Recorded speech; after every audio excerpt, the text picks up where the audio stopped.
session is formatted.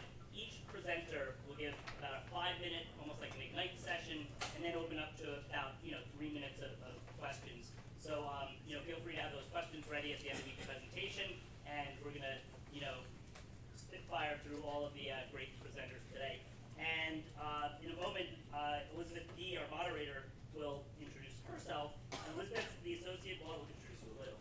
Elisabeth's the associate director of the Center for Games and Impact and the co-director of Play to Connect, an organization with the mission of promoting intergenerational learning, communication, and well-being through video games and technology-infused play experiences. It's an honor to introduce her and our international, very international group of presenters. Cedric, I'm not going to try the last name, sorry. Philipp, Busch, Noah Lahav, Matt Barber, Kevin Macles, Peggy, Sheehy, and Santosh Kumar. Suffern. Thanks. So, Eddie. Thank you. Is this live? I'm really happy to be here and to be able to join this wonderful panel of speakers talking about a topic that's near and dear to my heart, which is game design. Now, technically, I was asked to be the moderator for this session, but when I wasn't looking, the rest of the session members decided to mod the format. So I probably am not going to have a whole lot to do in this session, which I'm getting used to because my students do that to me all the time. So I am going to try to say a few opening comments to get you thinking and to kick off the topic before we turn it over to our set of speakers. So I'd like to start with a couple of quotes from a wonderful paper called Gaming Literacy, written by Eric Zimmerman a number of years ago. If you haven't read it, I suggest you do a Google search and find it.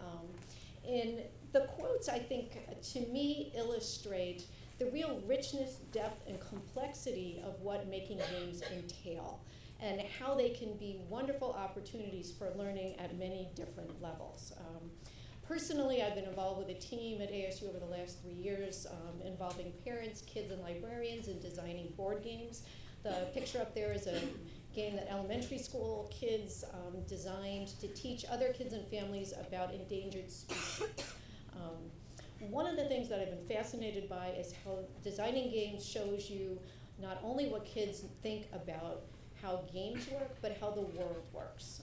In this case, one of the things that surprised us was how often the kids designed games that put players in the role of trying to empathize with the endangered animals, which was brilliant, actually, but was not at all what we had initially had in mind. So game making can be educational in many different ways. I'm not going to go through all of these, but one of the real challenges for educators who are setting out to use game design is to decide what focus to take, because there are so many ways that you can leverage game design, for everything from learning programming and technology skills to designerly ways of thinking, which is what the focus is of our current project. Also, and I'm sure our speakers will go into this in a little more depth, designing game design experiences for learning is challenging. Things like how much structure do you provide for educators and students? We had to decide, geez, do we want to provide board game templates for kids or let them spend 2 hours designing their own board game templates? You'll come to find that some structure actually can be helpful while some structure can just get in their way. Things like whether or not you did assess the quality of the games that kids design, how you assess their design processes. One of the things we've been working on to address some of these challenges are things that we're calling design games. We're actually taking games that are not quite complete, that our kids developed, our kids and teens in our own game design sessions, giving them to pre-service teachers and to graduate students and asking them to complete the games. One of the things we found is that the discussions and the processes that our participants engage in as they're trying to redesign or fix these incomplete games are almost as rich as the conversations that our students are having as they're designing the games themselves. So this happens to be a game that our teens designed about water pollution. All right, from that, I'm going to turn it over to our next speakers, Matt. And let's see. Next up, we have Matt Barber, assistant professor at the University of Northern Colorado, and Kevin Macles, VP of Data and Prototyping at Rainbow. They're going to discuss the Global Game Jam preview.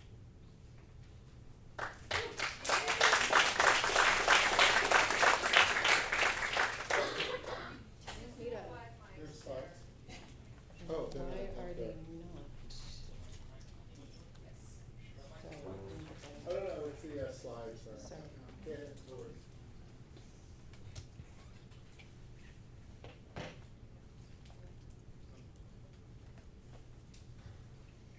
Hi, everyone. Sorry, guys. We had this all planned out so we would go through so quickly and.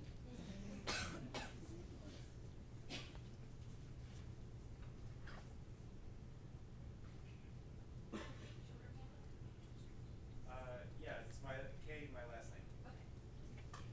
Okey-doke. K, my last no, K McLash. Everyone knows how to, yeah. No one's gonna K.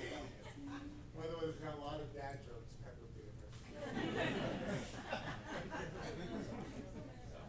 Oh, I'm up?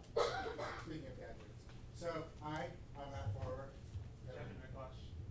So, we're here to talk about Global Game Jam next, and, we have some, series of GIFs or GIFs, I don't know which side of the camera it's in. Whoops. Okay. Yeah, so we're coming from different institutions, but both of us has volunteered our time with the Global Game Jam Next, which is a subdivision of Global Game Jam. It's a part of their mission to try and reach youth with the same model that's inspired adults to make their own games for many years. We're really excited to come on early stages of this and really help build out all the different aspects of this, from the way the programs will be run on the ground to the support materials we'll be making for the educators and staff and the helping some.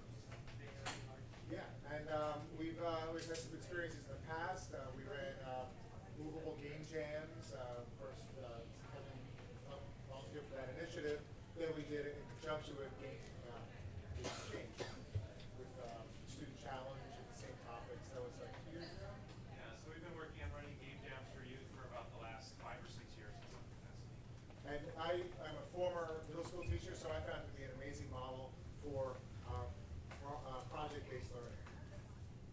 So this past year, not the year coming up, because it runs every July, but the past year, last July, 2018, it was truly growing in global areas. This is year 1, which is pretty solid, I think. And what's amazing about it is that everybody is making games all around the world, no matter where they are geographically. It cuts across all boundaries. For anybody who's run educational initiatives and you're one of a pilot program, it was amazing to be like, we're going to go big. We're going to try and hit 50 sites in as many countries as we can hit. This was really, to think about scale from the start was really exciting. So we had some sponsors. Thank you. Everybody's in the room. But it's interesting. Scratch actually wound up being a big platform as well. So this year we've grown our Scratch curriculum. And we had a keynote speaker, and she helped kick off the event. I should also mention that unlike standard, excuse lady. Oh, there'll be a lot of GIFs. More GIFs. So, so Global Game Jam, if you're not familiar, everything gets released like over a weekend, the keynote, the topic, everything. But, kids, right? It's logistics. So, in addition to all of the code of conduct and all those other forms and legal stuff we have to coordinate, we're also a window of a month. So, this video was unlisted, but if you sign up for site, then you can see it within that month and don't share, right? We also built out this Shine curriculum. You can see a link to the website here. This is basically a free curriculum for a bunch of different game jam resources that you can use whether or not you're going to run game jams. We built in year 2 about 100 different videos from different professionals that volunteered their time to help report material, and about 25 to 30 activities that can be run directly with youth. So the website itself is really directed towards those that are going to be facilitating the educators that are running the programs on the ground, rather than to the youth directly. They cross-cut all these different areas, and there were many different ways that, as Matt said, you could run this program as a one-day event, a week-long event, as a summer camp, a 48-hour event, and we tried to have materials that could be flexibly used to onboard somebody into any of those situations. This was meant really to take anyone to all the parts of running a game jam that they need to know. So if you're coming from a game design background, this could help level up here. How do you reach kids with the educational aspect? If you're an educator who had never played games, here's what you need to know about games. to build off of that, this is an anecdote I told here at Games for Change like 2 or 3 years ago, so cover your ears and everybody. But I had a student, Olivia, when I was a middle school teacher, and we were creating stories in twine based on the American Revolution. That was about day 2 or 3, and she was embedding images in there and building out this whole story. It's interactive fiction platform, if you're not familiar with twine. And I said, guess what, everybody, you're coding. And Olivia was like, I don't like coding. I don't know why. It's important for me to move Anna 3 spaces to get to Elsa, which is one of those hour of code puzzle-based activities. So we were quite intentional here about language. So maybe you're not into coding, but maybe you're into art, visual arts, audio. So kids can bring their own interests into game design. Touching on that, we're really not thinking about game design for game design's sake, but all the different kind of soft and hard skills that can be taught through game design. All the things that were just on the slide from Elisabeth, these are the main buckets. We have several different learning goals that we're trying to achieve and evaluate as we run this event. And by the way, these background images are from different events around the world. This was a quite, as you can see, inclusive, international success story. So the kids say it the best. I think we're at question time, so maybe we could leave this up as we start to take some questions. Awkward silence. Did you say it's only in July? It's in the month of July, so we had sign-ups until March.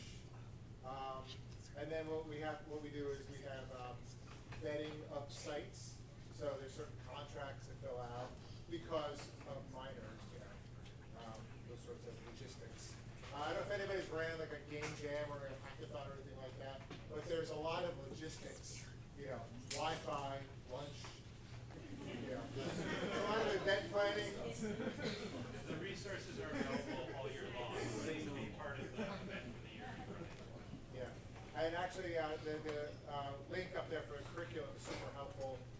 Even if you're not, you should join Global Game Jam Next as a resource. Other questions? Actually, one more thing to mention too. This is all volunteer-based. All the people that built out our content, our time. If anybody is interested, passionate about this issue, wants to help, we're always looking to bring more people in to help expand. We still have a minute and 9 seconds.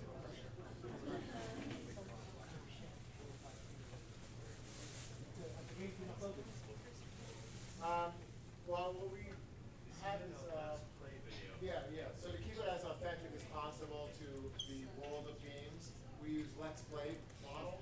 So kids at certain sites will upload media. We have a Slack channel also. But publicly on YouTube as well as social media, Let's Play videos also exist because in 48 hours for kids new to games, we see a lot of unfinished games, which Elisabeth's students can help. We also, we're also thinking about the privacy kind of implications of an unknown adult talking with students. So we try to work directly with local facilitators that will know the students and limit the amount of kind of direct interaction or knowledge we have with the students on our side. So as a teacher, I'm actually curious about how would you be a site that is whatever checklists you have. Well, good question, because I also signed on as a site for the summer, right? Through a game design studio camp we're running, so that'll be one of the days. And yeah, there are certain questions about, who's a facilitator, a background check, who's going to be around on site all the time, those sorts of questions. Typical of, most sorts of after-school programs or out-of-school programs, contracts and that sort of thing. And we vet everybody using one of our volunteers through Skype meeting as well, and contracts. All the info is on the site too. All right. Take your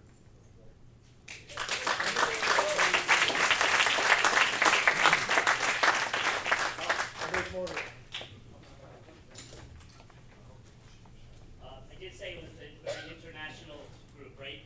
Our next speaker, Noah Lahab, is the founder of Adventures and community manager at the Technological Innovation Unit for the Ministry of Education of Israel. Please join me in welcoming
that this is worth looking into.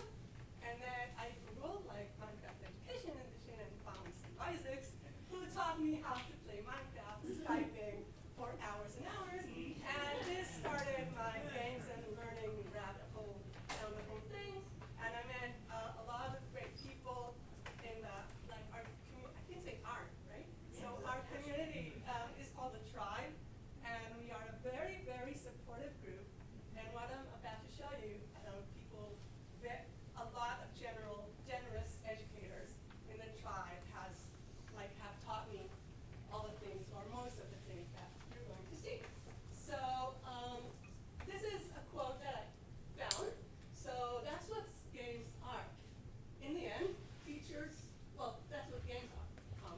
In the end, teachers, fun is just another word for learning. And this is a game designer saying that, okay? You can tell this is not an educator, right? No educator will show, like educators are like, no, computers can't be teachers, games can't be teachers, like teachers are teachers, it can't be reflex. So this is my motto now, and preaching to the choir here.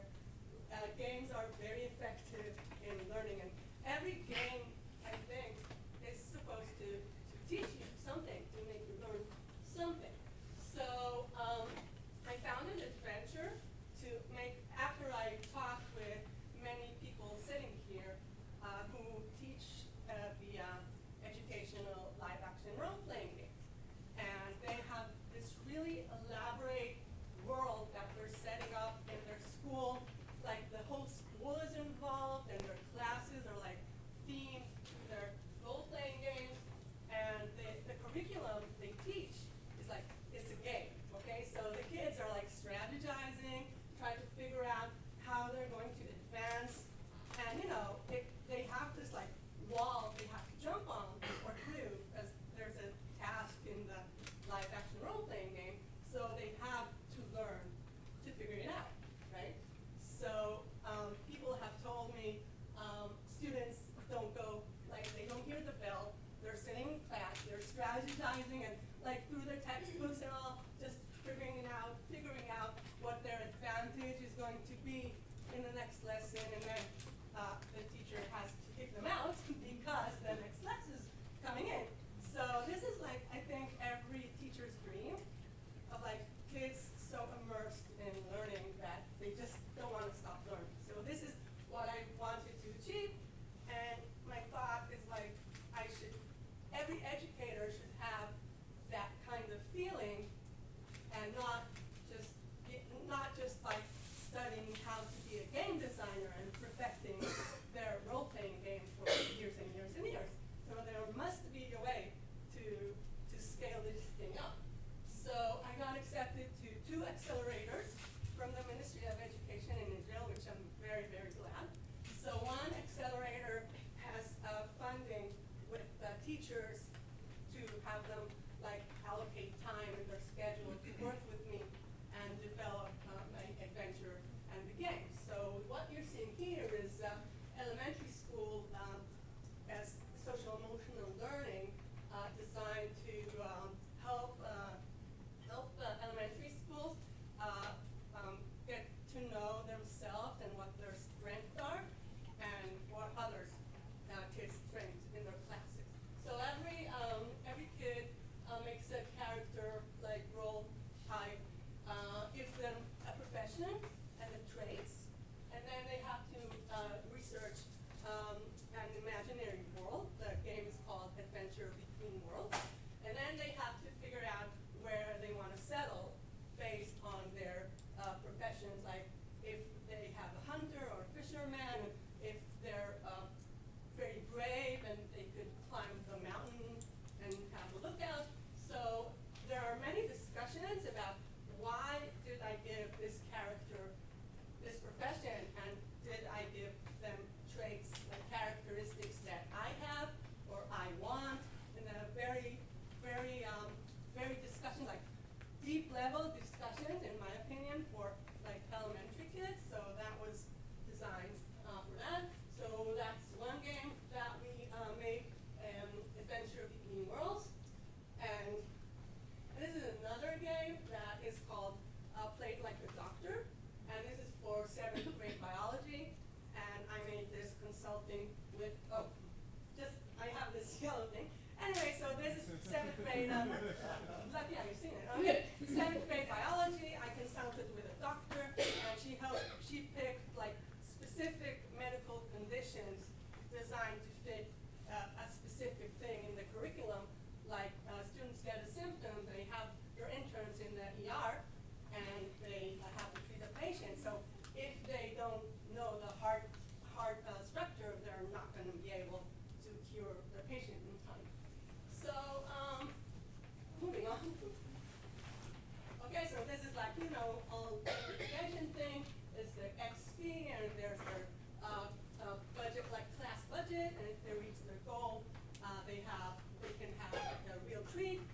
like the social thing? Are they saving for the whole class to read, or do they want items for themselves?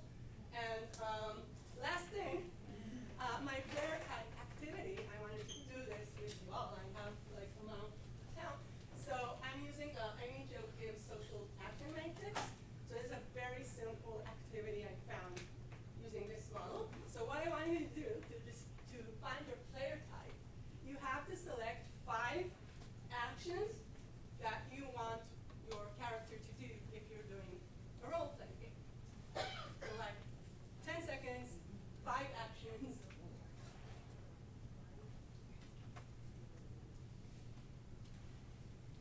Okay, so now you have to select the area in the matrix where the most verbs that you chose are located. And then you can see, are you a collaborator? Do you like competing?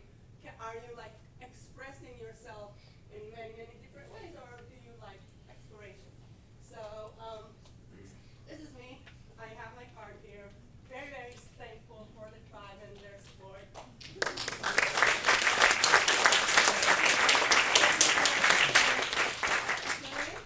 Yeah, questions? Yeah, please. Yeah. I have one. So I have an actual child there. Oh, yeah. Yeah. Actual. An actual. Real life. Yeah. Well, I have a child. And I'm a college history professor. Okay. And I just want to know, like, if you don't have them captive, so like you have them in school, and I'm gonna make a game, right? Right. Here. But like you have them captive. Right. So they have to learn in school. They know that. Yeah. So your game is better than what they were gonna do before. Right. But my kid is sitting there and he's listening to half of you because I'm making him. But like, is it ever your goal to compete with whatever he's playing that I don't want to play violent games, but whatever the hell it is he's playing right now? My goal is, my product, my Yeah. product is designed for teachers, because Right. to empower teachers. Right. Okay, so teachers need to feel satisfied and like have self-worthy that their kids are motivated and the grades are up and everything like works out fine, but the kids are motivated to learn and not just having trouble in class and having problems and the grades are down and Yep. it's boring learning. So this is my goal. Perfect answer. Thanks. I think that's all the time we have for questions. Yeah. So that's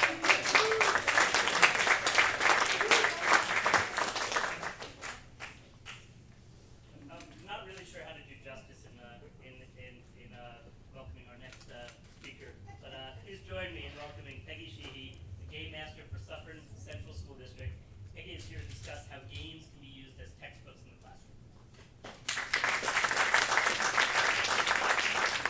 Hey everybody, thank you. And I'm warning you right now, I can't say hello in 5 minutes, so we're gonna really try to speed through this. Elisabeth, is this gonna go forward if I just hit the space bar? I'm such a Luddite lately. Okay, so I put that up there just to give you a bit of a background. I started out by totally falling into being an initial user of Second Life because my daughter coerced me into it and opening the first school in the Teen Grid. And basically when that platform was no longer available, we won't go into the details, we needed somewhere to go. So we decided, plus at the same time what was happening was I was getting asked to speak at all these conferences, and a lot of them were gaming conferences, and I was like, this is not a game. Confession, 13 years ago, I was still of the mindset that games were probably the bane of the generation, and they were all rotting their brains. So a bunch of us decided that if we're going to speak to this as academics, we have to go and experience it. So we all created characters in World of Warcraft, and the rest is history. I mean, we picked the Alliance instead of the Horde because they looked a little nicer, things like that. But so my hurdles were pretty much taken care of, and so I know, right? My problem, though, was education tends to jump on bandwagons. Like there's a bandwagon every year or two, right? How many of you are teachers? Okay, great. Designers? Fabulous. I don't care about the rest. Just kidding. Okay, so whether it's specific to your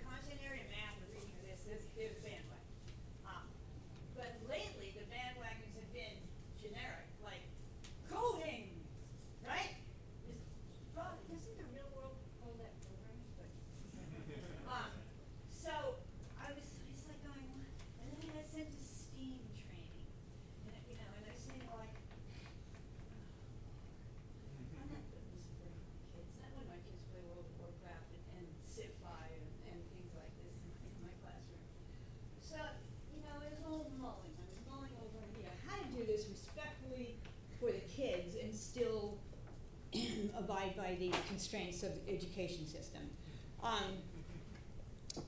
And I was very lucky and very honored to have been granted a teacher fellowship at Philipp and Games one year. And full disclosure, I went in there to school then. Guess who got schooled? Because I was in there, when is somebody gonna make the game that can compete with the commercial office? You know, when my kids are playing Call of Duty and these things at home, and you put something like, you know, concentration or jeopardy in front of them, you know, they're like, it's better than a worksheet, but that's about it. Yeah, this game sucks, I heard somebody say, was the mantra. So it wanted somebody to build something that would be as sexy and teasing and engaging as the games they were playing outside of school. That was the first issue. The second issue was the STEAM training. I thought, I've got to do something with this that engages kids. Now, my principal, all I need to tell you is he's in my guild in World of Warcraft. He's a tank, I'm a healer. Do I get what I want? Oh, you're gonna die Friday night in the raid. But, so Excalibur came about as, oh, by the way, the acronym, I worked so hard on this. Explore, create, analyze, learn, iterate, break, understand, reflect. And I have to be fair, it's an elective, an 8th grade elective, because by 8th grade they had completed their music credits and their art credits, so they have room in their schedule. And I went to all the course classes and I talked to them about this, and I tried to like be real supportive of the fact that we need women in the field and things like that. And I had 63 signups the next day.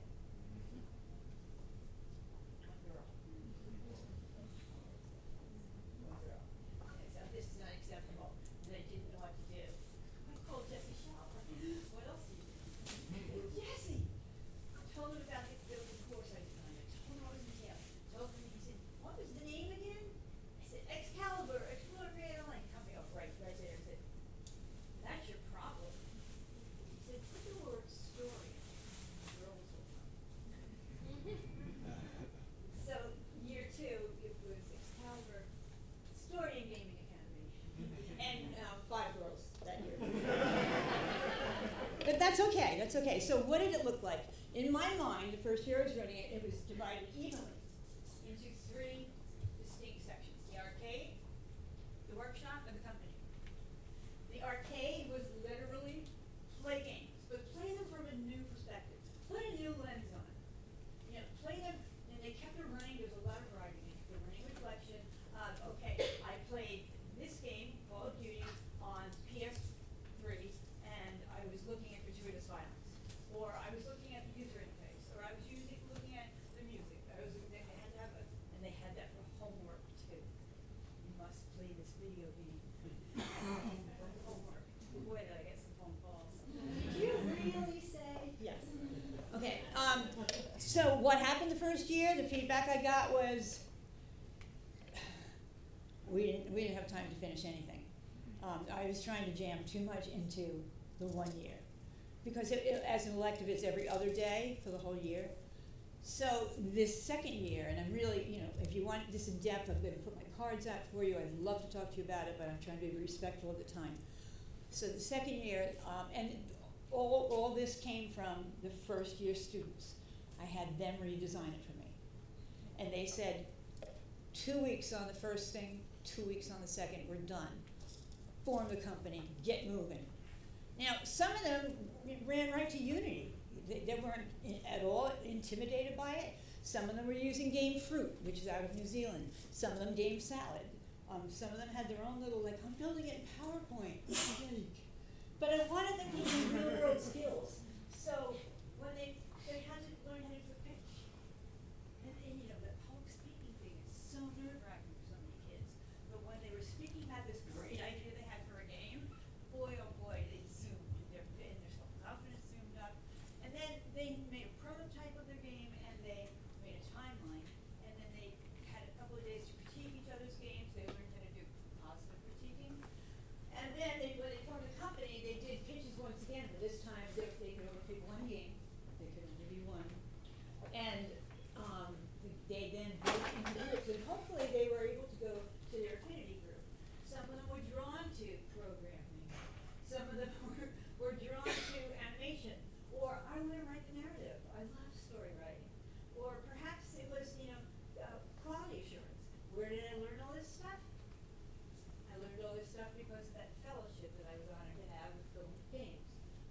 watched them, and I got schooled. And I started to understand how complex it is, and the nuances of like building a game. And these 50 or so young people who were designers, if they were working on a game about plant chromosomes, they could not only have to be master of their skill, their particular skill, but they had to go learn everything they could about plant chromosomes. Because you play a game and there's some misinformation in it, you're like, this is stupid, they don't even know, blah, blah. So I really have to, Dan's floating around somewhere at this conference, and I can't give him enough thanks for including me as a teacher fellow and giving me that basis of understanding how the real world works. So what was the student response? Student response was don't do this, don't do this, don't do this, which I told you about, more of this. Less of this, more of this. But there's also allow lone wolves. What if we don't want to be in the company? What if we want to work independently? I had to say, okay, you can do that. And so it was less time in the first 2 units and more time in the third. And then what about parents? Because we know that the parents pretty much run the school. The parental response was, my kid has never looked forward to going to school like he does now. Or, I never understood how intense and what strong learning components are in video games. So they were going home and having discussions. So this is all good stuff. This is all happening. Again, my information is there. I'm going to put my cards out here. I hope we can continue the discussion with all these other speakers who are fabulous. I'm learning so much. And thanks for your time.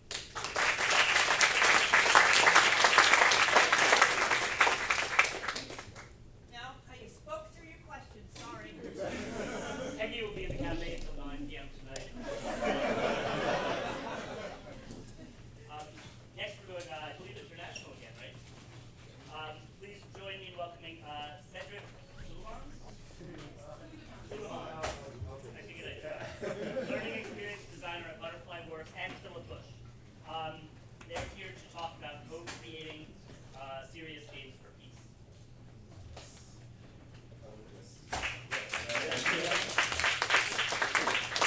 So, welcome to our part. I will start right ahead. So, my name is Philipp Busch. I work for Elisabeth.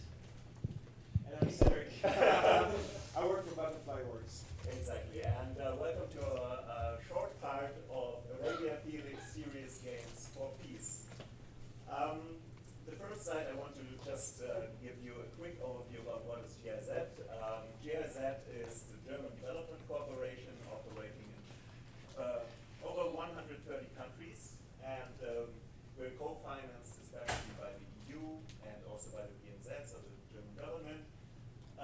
We have different topics such as the health sector, agriculture, employment, and also peace. And what I want to bring for you today is about the peace support in Yemen. Yemen was once a state of great architecture and beautiful landscapes, but right now we're in a state of civil war. Right? So it is supposed to be the biggest human catastrophe in the world right now. I just brought you the latest number from today, the estimation 20 million people in Yemen, 20 million people need humanitarian assistance, which is over 70% of the overall population. So basically, we're at GIZ, we're tackling and we try to support the peace process through different fields of activities. And what I want to bring to you today is about the serious games for peace. Why did we choose serious games? Well, serious games, as you all know, probably mobile phones are widespread and cheap all over the development countries, also in Yemen right now.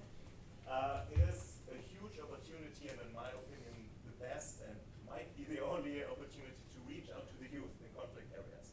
So we can't travel to those conflict areas where we have a state of civil war. So we need to use and make use of these new technologies and those new approaches. And of course, you know, as game designers, the interactive medium, I really forget, I still remember, I understand that what could be better than a serious games to do things, right?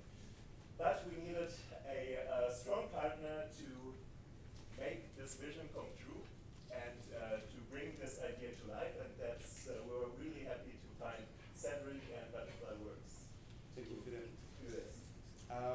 So just a few words about Butterfly Works and who we are. So we are a social impact studio, and we're using human-centered design tools and methodology that we've refined over the years to fit our vision, which is that we're here to create a world in which people have a say in the future they want, and where social change can only be achieved together with the people who experience it.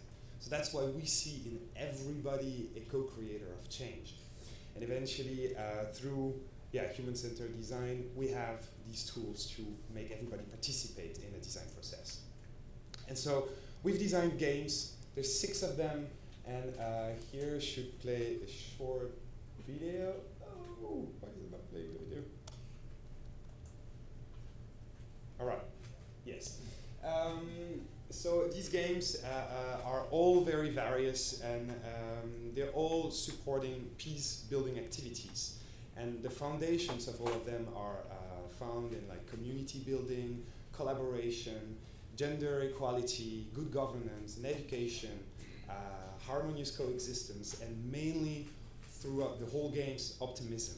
So these values, they can all make a difference for the future generations of this country at war. And each game is very different.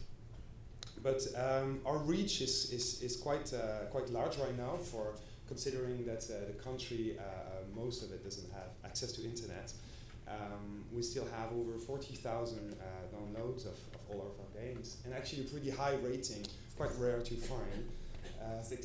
60,000 downloads, and and a pretty high rating. So these games, they were actually rating among the top best 3 games in the Google Play Store in Yemen, just like under Clash of Clans and FIFA. So that was actually quite cool. So the power of co-creation and like really contextualized games for this country was great. So there is a team in Yemen and a team in Europe, and the great stuff actually is that we all managed to collaborate and have actually never been in the same physical space together. So I would like to bring you some words from them, because they made a little video for you. All right, so this should be, oh God. This will be playing, yes. I make Butterfly Works through a workshops, and it's been a wonderful experience. This experience particularly changed our lives because we decided to make our own, and first, the Yemeni game development studio. We don't have a stable internet or stable electricity. Electricity has been out for around 3 years now. We use either commercial electricity or we use solar panels. Governmental electricity has been cut since the war started. The game market in Yemen is very small. Unfortunately, people still don't understand that it's an actual career with amazing opportunities. So it's an extra hard step for us to start something new in the society, but hopefully inspire others to join us and make this market bigger and better. This project has affected all our lives, especially me, because I was studying medicine, but it wasn't really my preference. And way before I entered medicine, I really wanted to study anything related to programming and such. I felt like I really found myself in this field. We're very, very lucky to have Pet Butterfly and GIZ and other people like Bamboozle and Radical Graphics. Without them, we wouldn't have been able to make such games, and now without them, we wouldn't even thought of making a studio. We thank you all for watching, and we wish you all the best. Thank you. So as you can imagine, we're all really happy to have met them, because they are this amazing engine behind this project. But Philipp, maybe a little bit more. Yeah. But this project, like those games, can't run on their own. We try to leverage the success of those games and also try to support those game activities through different other campaigns. For instance, we're having this Facebook page called Radio Philipp with over 40,000 followers, and we're having a YouTube channel where we had like the Let's Play style with Yemeni actors playing our games, talking about the messages in the games. We went to local radio stations over there. We have a lot of offline events supporting these games, like went to schools, having like painting classes with the kids of the characters, having soccer events. We created a tangible game box with a comic of the games and board game to support these activities. Yeah.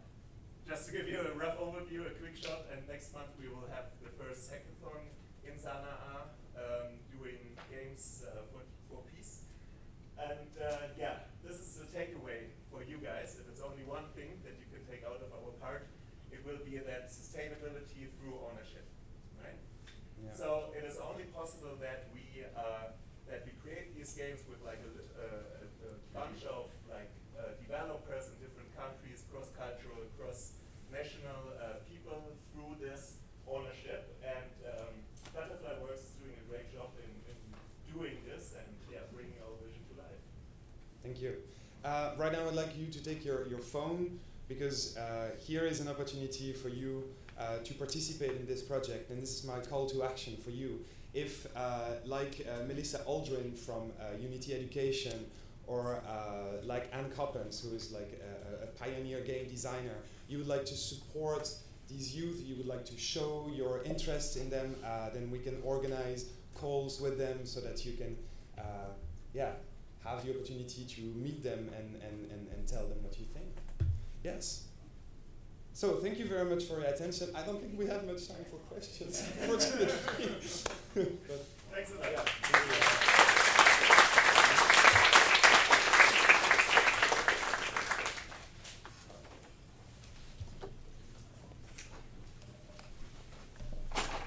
Okay, well, with one more presentation, finally today we have Santosh Kumar, Principal Designer at the Gamification Republic, to share some games for children by children.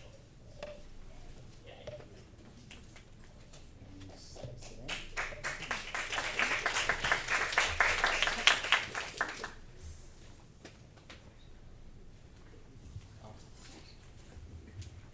Yeah, I like elephants, sorry.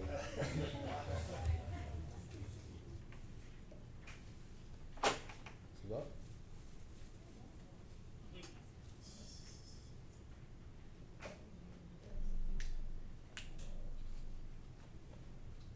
Oh, great, thanks.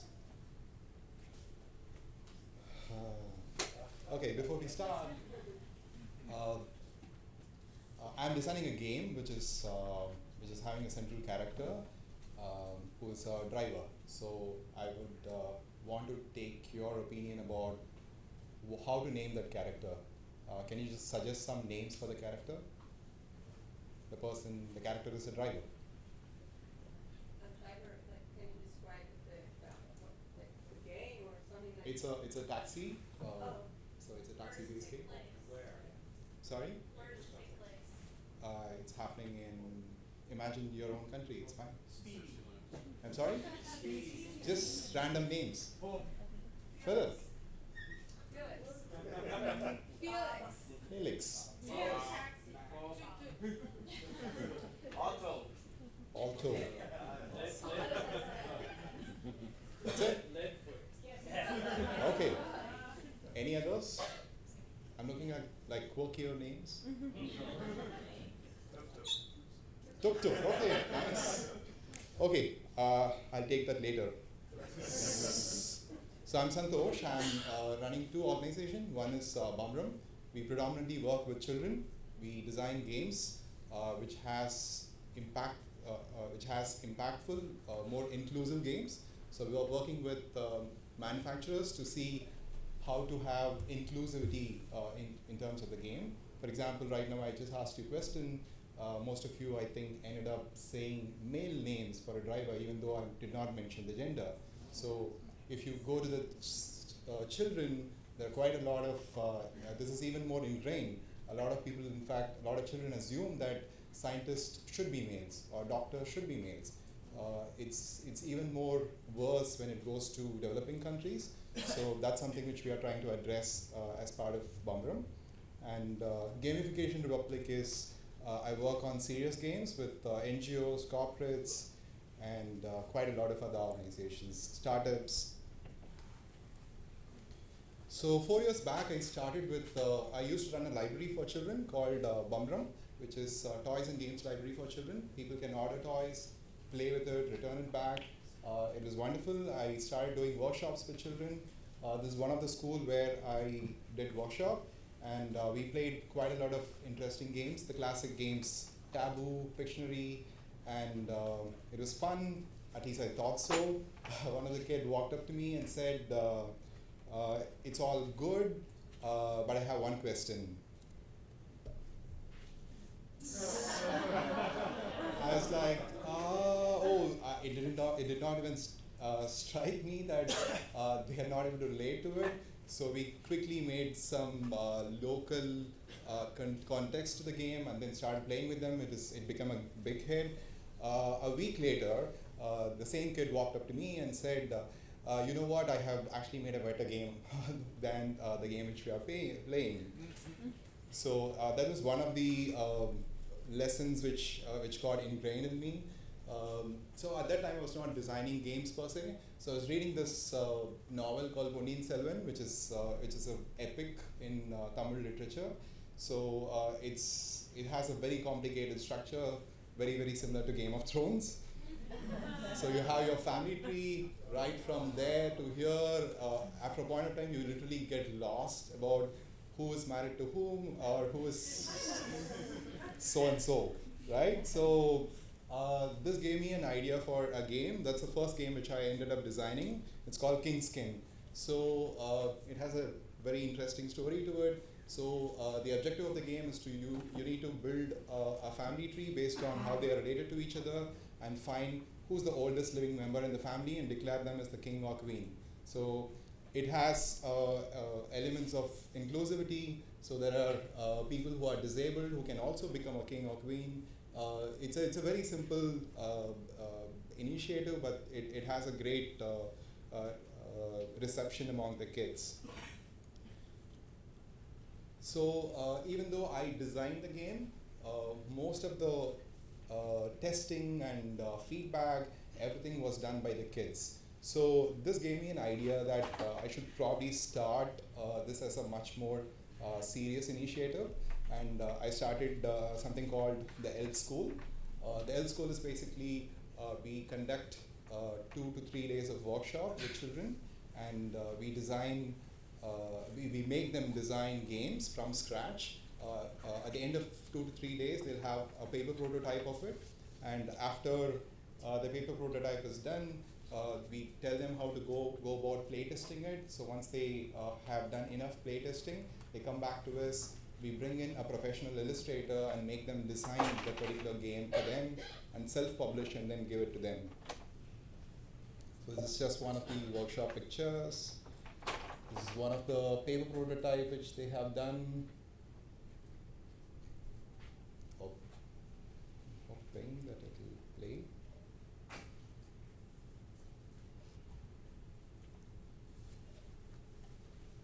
Oops. Okay.